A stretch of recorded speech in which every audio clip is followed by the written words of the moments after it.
Hello and welcome to the Gulf Coast Real Estate Insider. I'm Brett Ellis and I'm joined by my mother, Sandy Ellis. We are the Ellis team at Keller Williams down here in sunny Southwest Florida. Today I wanted to talk about, though, marketing and why it matters. Now, we're not going to lay out everything we do marketing-wise because it's too vast.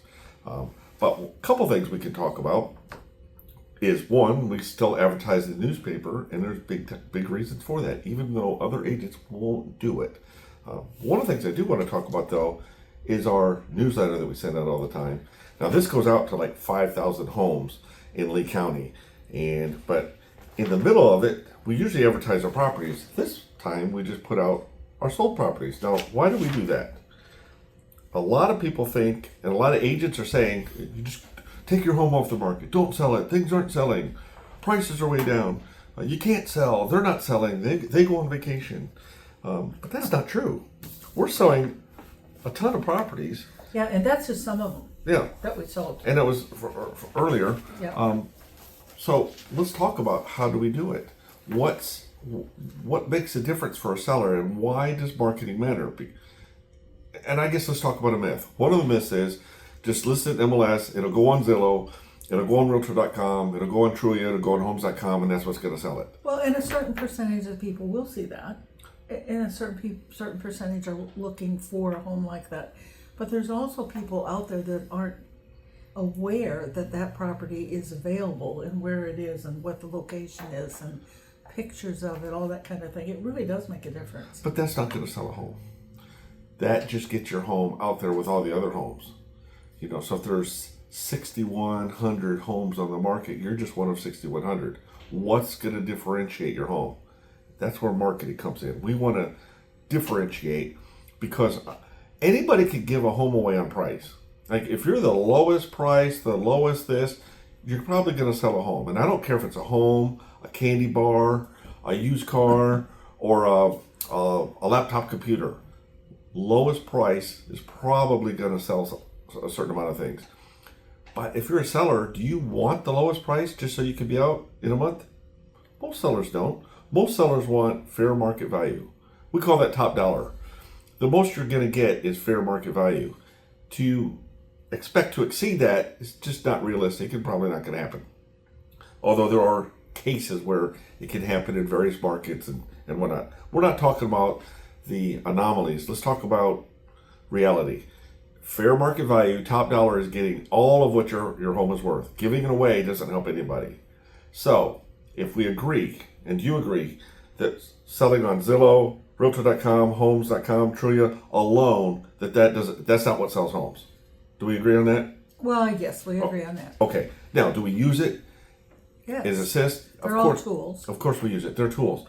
But we do lots of other things. We do targeted ads, we'll do the newspaper ads, we'll do the newsletter, mail to people, and whatnot. And that's why I think our homes sell for more money and quicker than other agents. And we've been doing this a long time. We've been doing this 37, 38 years. So we've seen all kind of markets, and we know marketing works. Now, why do most agents not do the marketing? Well, most agents are told by their respective companies that because they don't want to spend the dollars marketing, that realtors sell homes and that marketing doesn't. But what we have found is not only is the seller important in this component, so is the buyer.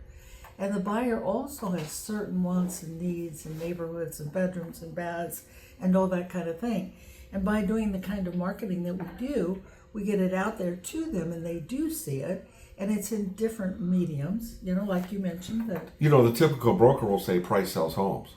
I wrote an article not long ago. You could go to blog.topagent.com and read it. It says price doesn't sell homes. Have you ever noticed in some subdivisions the lowest price home, maybe by far, doesn't sell? It's the best priced. It's the lowest price. Yes, but is it the best value? Is it something people want? Are there things you can do with a home? So price alone doesn't sell homes. Just like Zillow and Realtor.com, that alone doesn't sell homes. Differentiation and marketing is what sells homes. If the buyer needs a 4-bedroom, 3-bath home, and you have a very well-priced 2-bedroom home, it's not going to work for them. but a 3-bedroom and a den might work. 3-bedroom and a den. And that's where salesmanship, that's where, and you know, the market 3 years ago, you kind of had to take what you could get. Now, buyers don't have to take what they could get. In fact, they could get everything they want. Some of them still find a way to back out of a deal because they're just fearful. That's where experience comes in. How do we keep buyers in the deals? That's the other part of closing this. It's not just marketing, it's the wherewithal to keep a buyer in a deal. So that takes skill, that takes experience, and it takes trust. Buyers have to trust that they're making a good decision. And where does that trust come from? It comes from working with a top agent that they trust, and then we gather all the facts, get inspections, we look at what's happened over time, what our experience has been, what's their experience been, and then when they have trust overcomes fear, and they have all the facts. Facts overcomes the unknown, and then they're more likely to move forward. Now, do we sell every property in the day for $10,000 over ask price? No. Some of our listings take longer. Some of them, it's just hard. This isn't the kind of market that things fly off the shelf like 3 years ago. But because it's hard, is why agents like us stand out with marketing, with negotiating, with skills, with experience. And if it wasn't hard, anybody could do it. And yet we make it look easy, but it is hard. Like, Cindy, I know you've had some listings where you're like, why isn't this thing selling? It should be selling. And buyers are just, they can't get over this, they can't get over that. It's like, and that's where skill comes in, and we just got to go get more buyers. We just got to keep at it. We keep at it until it sells. Our listings basically are going to sell. We don't need a listing or want to just take a listing to have a listing. If we're working for you, we want to get that property sold. That's our goal. That's our job. So if we were to break this down and give the 3 tips, 5 tips that sellers need to know when they want to get a home sold, and they're not convinced it's going to sell in a week, because most properties don't. Right now we have about we have had a few lately that are sold in a week. We have about 6.5 months supply of homes on the market. You're talking about the market as a whole. Yes. So yes. On average, not every listing is going to sell in a week. In fact, a lot of listings aren't going to sell, and the ones that do, on average, are going to be over 6 months. But we have homes that sell quicker than that. We have some that take a little longer. But what are the tips? So I would start out by interview your agent and ask them, what are you going to do besides Zillow, Realtor.com, TrillionHomes.com to differentiate my home? How are you going to get it in front of buyers? That'd be one tip. You got another one? Yes, and then the property needs to show well. It doesn't have to be completely remodeled or redone, but it needs to kind of be neatened up, maybe tightened it up, lots of things off the countertops, all that kind of thing. Things that don't cost money even. No money at all, but just so you can see the property, you know. I've even seen times when people needed to change the stool cover, you know, in the bathroom. Right. Just because they had one it was pretty, it was blue, but it stood out in a way it didn't need to stand out, you know. Just simple things. Okay, know? So we've talked, so let's give another tip. How about targeted marketing? That's one where we do all we call newspaper advertising, homes.com, realtor.com, all those things are what you call shotgun. You just get it out there and you hope, you pray, somebody sees it, wants to come view it, that sort of thing. But targeted marketing is where you get it in the actual hands of buyers. So imagine, even that are looking for that subdivision, that kind of a property. Imagine if a buyer, there was a beauty shop, a barber shop, and it had filled nothing but buyers, and you were able to walk brochures into that barber shop, that beauty shop, with homes right around the corner. That would be targeted marketing. That, by the way, that would be sweet. If we could find that barber shop, and I've got a really good barber, but they don't have buyers like right there. But if we could find that, we would do that, right? So absent that, what do? We have ways of targeting buyers physically, through our social media, through our database, people we know, and online, people we don't know. We can put it in the hands of buyers. That's in addition to just throwing it out there shotgun to Zillow and Realtor.com. So it takes know-how, money, and time, but that's what we do here. So that's another tip. Can you think of another tip? Obviously, price it correctly. You don't have to be the lowest price, priced correctly. but you definitely don't want to be overpriced. You can't be overpriced, but you need to be priced properly. And then you can, if you are, you can hold firm to that price. I think with us, Bright, you're going to know that if we haven't sold it at that price, nobody else would have either. It's not the marketing. Let's go back to the interview process. How do you select an agent? So you want to ask those questions. Where are you going to market? I would also ask, what's your experience been? Now, the typical question is, how many homes have you sold in my neighborhood? And that's good. We've sold a ton of homes in a lot of neighborhoods. But let's say we haven't had a listing in this neighborhood over here in the last 6 months or a year. Correct. So in the last 6 months or a year, we may not have any sales in there unless we had the buyer side. But I like to look at the listing side. How many did they sell on the listing side? Because that shows you their marketing, what they're going to do to get a home sold. But let's say we haven't had any in 6 months or a year. Are we still the best realtor? We still may be. Because we may have sold every home we've ever had in there, where other agents don't sell every home they've had. Or we may have sold 10 other homes similar to theirs in a different neighborhood, simply because that's the property that we had listed for sale. That's the one that we have an obligation to market. Here's another thing. We tend to sell the homes we have listed. So let's say we have, I'll do it by price range. Let's say we've got a $500,000 home. Our marketing is geared towards selling that home in the $500,000 range. If I'm trying to attract a $2 million buyer, are they going to buy that $500,000 home? I don't think so. And if I'm attracting $200,000 buyers, are they going to buy that $500,000 home? No, they can't afford it. So when we take a property as a listing, we are marketing the property, not just a price range. So we want to do everything we can to market that property. And that's where, again, the buyer is important. Because it's understanding what that buyer is looking for and showing them by our marketing what we have. But you got to find that buyer. That's where. Correct. Now what some agents will do is they'll just say, I'm luxury, or I'm a neighborhood specialist, I'm this, I'm that, and they just want to attract all kind of buyers, but it's not marketing your home. So when I'm interviewing agents, I want to say, how are you going to market my home? Don't just tell me Zillow and Realtor.com. What are some examples? How are you going to target people? What is there any print material? Is there newspaper? Why do you use newspaper? Why don't you use newspaper? What do you use? These are the kinds of questions. The other is experience. Like, let's say we get a buyer here and they have an objection, or something comes up in inspection. What's your track record with dealing with objections at the inspection? That's pretty important. Sandy, we deal with a lot of realtors. Some of them are really good at handling their buyer, their seller, and some of them just are clueless. They don't. So having experience in dealing with situations matters when you're hiring someone, doesn't it? Well, I think that's definitely true. There's another component of this that people ask us when they call in is, how much do you charge? Okay. And for me, because I'm in the business, that's probably the last question I would ask.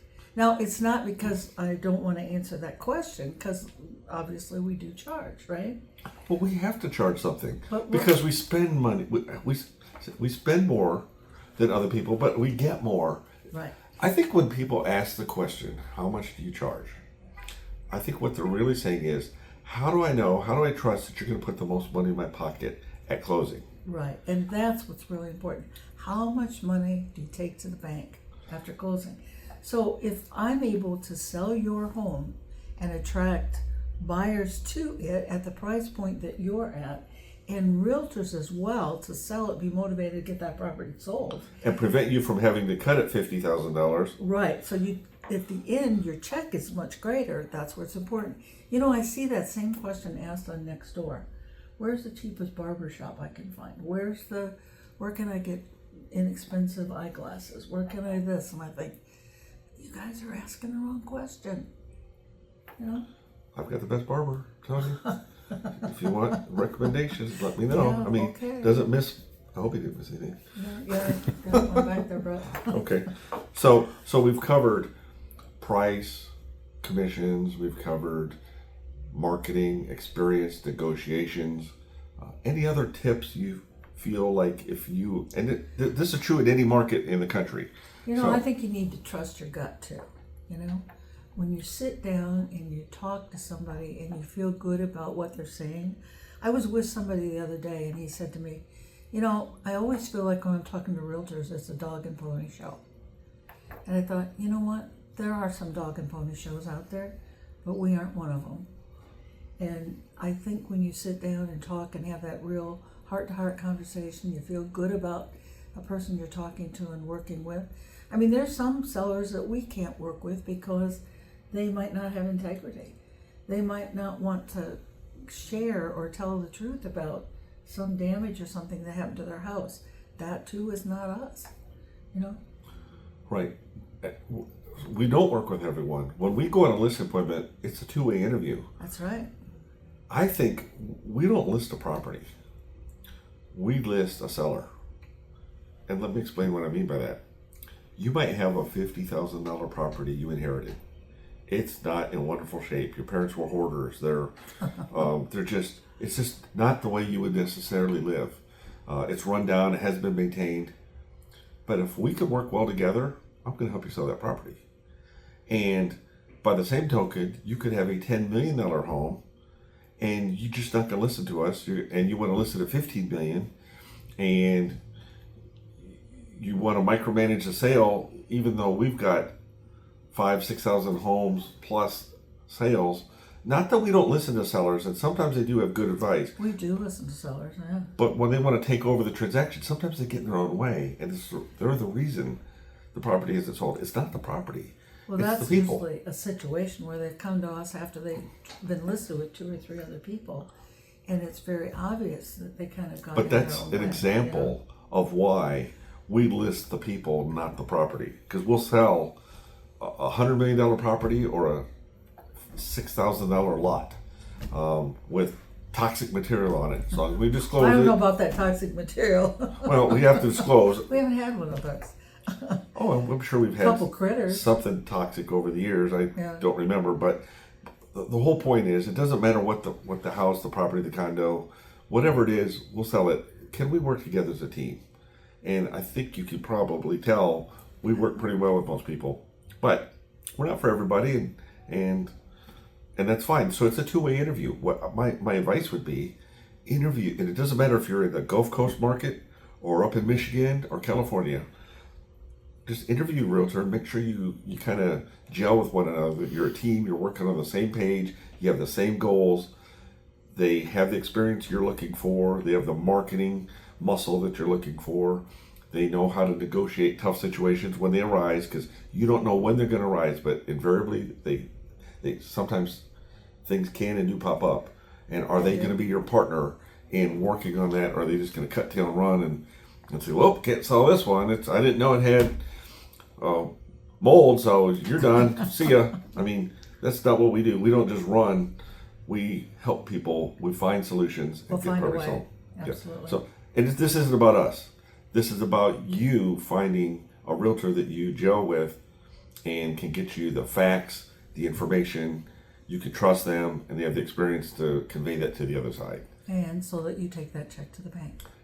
And if you're a buyer, same thing. You should be asking questions, because if you hire a buyer agent that doesn't know how to handle conflict, doesn't know how to handle problem solving, and because a lot of times you can find the perfect home for you and there's only 1 or 2 out there in the whole county, there's 3 things wrong with it, and you walk away from it because, I can't live with that, when there was an easy fix for that, and now you're 5 years later till you find and prices go up and now you're priced out. You never do own a home over 3 things that shouldn't have been a big deal. And we had heard people tell us stories about things like that. There was this house that we should have bought, but because of this, nobody told us what we could do, and we did not know. So we were new to the area. What could we do? Well, we've had clients that don't always. Does every client take every piece of advice you've ever given? No. No.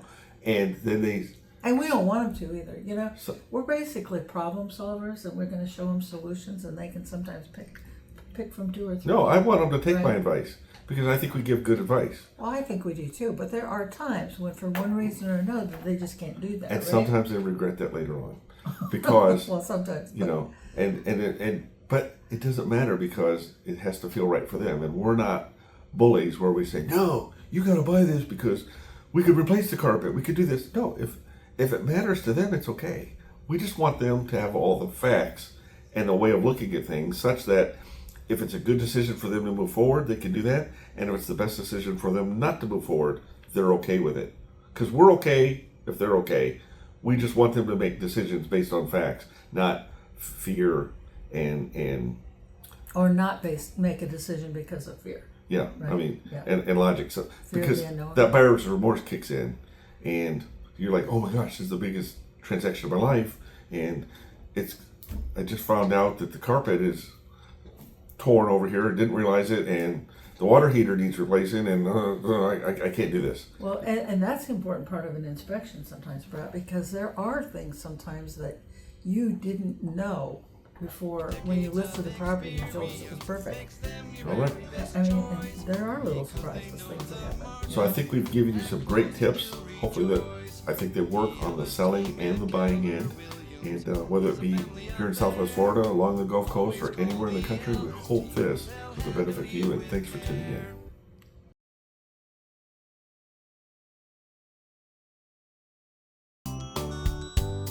The Ellis team at Keller Williams is a family affair. Always call the Ellis team, they'll handle you with care.